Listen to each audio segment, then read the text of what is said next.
Morning guys. So the next thing that I'll be doing with my pups is to give them little challenges to overcome.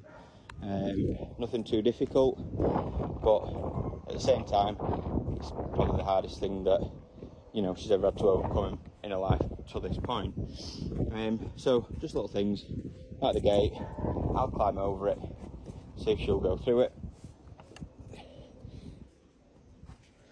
Over it, under it, I don't really care. I just want to see how she tackles. Oh, good girl. Just want to see how she tackles it and make sure she wants to come on to me. I always say with pups, it's a bit like these parents that let the kids sit on a computer screen all day every day. They don't get outside, they don't fall off a bike, they don't fall out of trees and all that kind of stuff. So they don't learn to overcome these leave it. Hey. They don't learn to overcome these challenges. So when they get into the big wide world, they end up with these, nervous kids, or in our case, nervous dogs, that have anxiety problems that can't overcome issues. At the end of the day, I'm hoping she's going to be a good dog, so she's going to have some tough retrieves probably, but if she's anything like a mum, that determination and that skill set that she'll develop over the next year, 2 years, will come to fruition. She'll learn that each of these challenges she can overcome, and it's all about building confidence.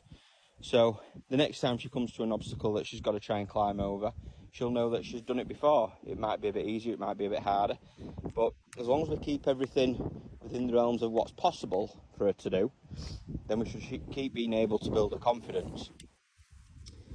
Even things like just walking through longer grass, leaving it to try and figure out how to get on.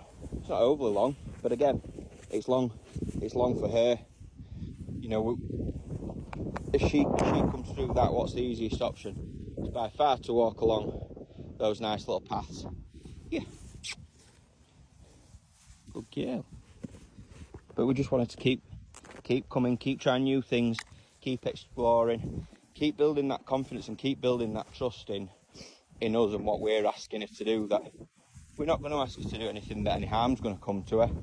Yes, there might be challenges, but we don't want that anxious kid that's never been outside, never been given a challenge, never been allowed to give themselves a knock or anything like that. We want the kid that's, confident, that's competitive, that wants to get out there, that wants to do, that wants to be the best at everything, and that wants to turn around.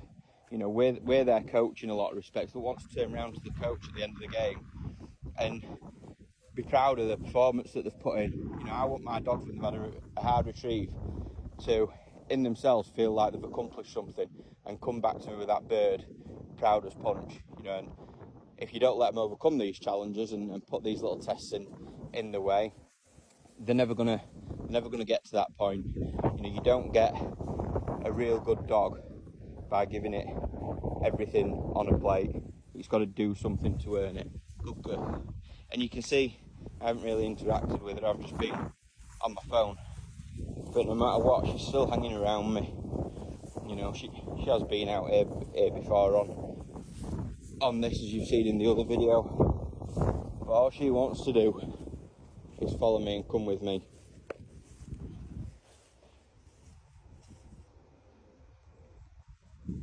Girl. She makes her own decisions to come. I'm not nagging her, but every time she comes back, she gets a fuss. And we're just building that bond all the time.